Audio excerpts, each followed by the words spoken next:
Bonjour et bienvenue à tous dans les Chroniques secrètes de l'Ouest. Aujourd'hui, je vais vous conter la légende d'une chapelle pas comme les autres. La chapelle du Torticolis. Étrange comme nom, non? Vous allez voir, sans l'histoire, elle est tout autant.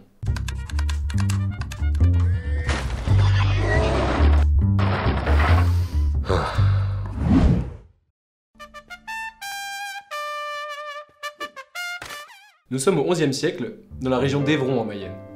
Le seigneur de ces terres à cette époque se prénomme Guy II.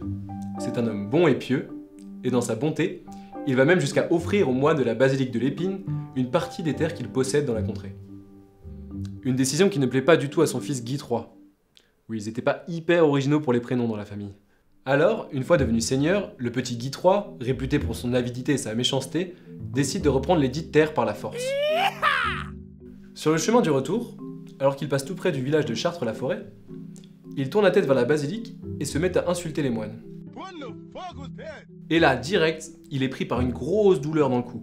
Il tente de la faire passer en bougeant, mais rien à faire, sa tête reste bloquée en direction de la basilique. Dieu l'avait puni. Impuissant face à ce torticolis, il s'en remet alors à la Vierge Marie. Et oui, Doctissimo n'existait pas encore à l'époque. Il lui demande pardon et promet de rendre aux bénédictins la terre qu'il vient de leur voler.